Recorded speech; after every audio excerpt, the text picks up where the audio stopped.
ಕೆಲವು ಮಾತುಗಳನ್ನು ಹೇಳುವುದಾಗಿ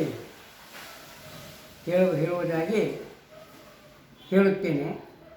ದೇವರಿಲ್ಲದೆ ಜಗವಿಲ್ಲ, ಜಗವಿಲ್ಲದೆ ದೇವರಿಲ್ಲ. ಒಂದು 50 ಗ್ರಾಮದವೆ. 50 ಗ್ರಾಮ ಮಧ್ಯದಲ್ಲಿ ಒಂದು ಚಿಕ್ಕದಾದ ಹಳ್ಳಿ. ಆ ಚಿಕ್ಕದಾದ ಹಳ್ಳಿಯಲ್ಲಿ ಒಂದು ಚಿಕ್ಕದಾದ ಒಂದು ದೇವಸ್ಥಾನ ಕಟ್ಟಿದ್ರು. ಆ ದೇವಸ್ಥಾನದಲ್ಲಿ ಈಶ್ವರಗನ್ನು ಇಟ್ಟು ಡೈಲಿ ಪೂಜೆ ಮಾಡ್ತಾಯಿದ್ರು. ಅರ್ಚಕ ದಿನ ಪೂಜೆ ಮಾಡೋದು ಇದು ಮಾಡೋದು ಮಾಡ್ತಾಯಿದ್ದ. ನೆಕ್ಸ್ಟ್ ಏನಾಯಿತು ಅಂದರೆ, ಅದು ಹಾಗೆ ಬೆಳೀತಾ ಜನ ಎಲ್ಲ ಭಕ್ತವಾನ್ರು ಬಂದು ಕಾಯಿ ಕರ್ಪೂರಿಸಿ ಪೂಜೆ ಮಾಡಕತ್ತರು. ಇದು ಆಗಿನ ಕಾಲ, ಯಾವ ಮಹಾರಾಜನ ಕಾಲದ ಕಥೆ ಇದು, ಈಗಿಂದಲ್ಲ, ಮಹಾರಾಜನ ಕಾಲದ ಕಥೆ ಇದು.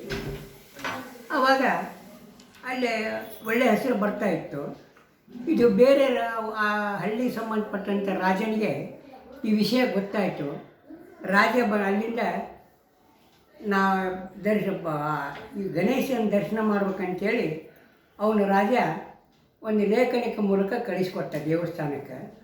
ದೇವಸ್ಥಾನ ಅರ್ಚಕರು ಭಾಳ ಖುಷಿಯಾಗ್ಬಿಡ್ತು. ಮಹಾರಾಜನ ಇಲ್ಲಿ ಬರ್ತಾರಂದಮೇಲೆ ನಾನು ದೇವಸ್ಥಾನಕ್ಕೆ ಬರ್ತಾರಂಥೇಳಿ ಅವನೇನು ಮಾಡ್ದ, ಮಹಾರಾಜ ಬರ್ತಾರಂತೆ ಹೊರಗಡೆ ಎಲ್ಲ ಸಾಲ ಸಮುದ್ರ ಮಾಡಿಕೊಂಡು ಒಂದು 7-8 ಲಕ್ಷ ಸಾಲ ಮಾಡಿ ಅವನು ಮಹಾರಾಜನ ದೇವರಿಗೆಲ್ಲ ಶೃಂಗಾರ ಮಾಡಿ ಆಮೇಲೆ ಸಂಗೀತಗಾರ ಕರೆಸಿ ಪೂಜೆ ಪುನಸ್ಕಾರಕ್ಕೆಲ್ಲ ಹೂವು ಹಬ್ಬರೆಲ್ಲ ತಂದಿಟ್ಟು ಪೂಜೆ ಮಾಡ್ತಿದ್ದ.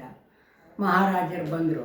ಮಹಾರಾಜರು ಬಂದ ತಕ್ಷಣ ಮಹಾಮಂಗಳಾರತಿ ಕೊಟ್ಟರು.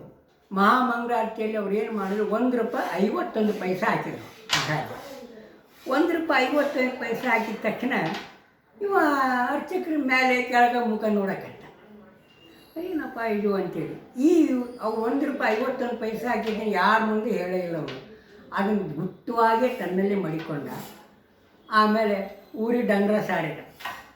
ಮಹಾರಾಜರು ದೇವಸ್ಥಾನಕ್ಕೆ ಕಾಣಿಕೆಯಾಗಿ ಕೊಟ್ಟಿದ್ದಾರೆ, ಇದನ್ನು ಹರಾಜು ಇಟ್ಟಿದ್ದೀನಿ, ಯಾರು ಕೂಗಾದ್ರೆ ಬಂದು ಕೂಗಬೇಕು ಅಂತ ಹೇಳಿ ಹೇಳ್ತೈತೆ. ಏನಪ್ಪ ಊರನ್ನೋರು, ಏನಪ್ಪ ಮಹಾರಾಜರಂತ ಬೆಲೆ ಬಾಳುವಂಥ ಬೆಳ್ಳಿ ಉಂಗುರ ಬತ್ತರಿ ಏನೋ ಕೊಟ್ಟಿದ್ದಾರೋ ಏನೋ ಅಂತ ಜನ ತಿಳಿದು ಆಸೆ ಪಟ್ಟರು.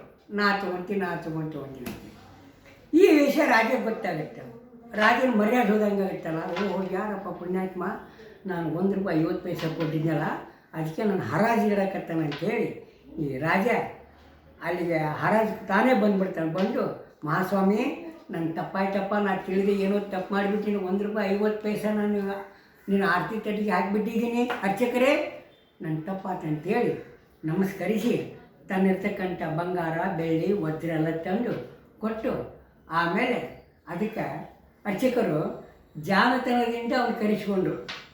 ಅವನ ಜಾನ ಇವ್ರ ಜಾನ, ಆ ಜಾನ ಕರೆಸ್ಕೊಂಡು ಆಮೇಲೆ ಕೊಟ್ಟಿರುವಂಥ ಉಡುಗೊರೆಗಳು ತೊಗೊಂಡು ಆಮೇಲೆ ತನ್ನ ಪಾಡಿ ತಂದಿದ್ದ.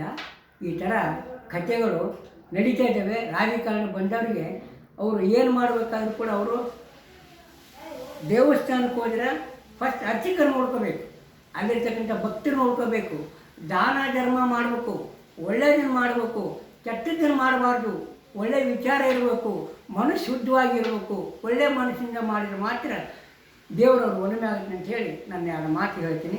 ಜೈ ಕರ್ನಾಟಕ, ಕನ್ನಡ ಮಾತೆ.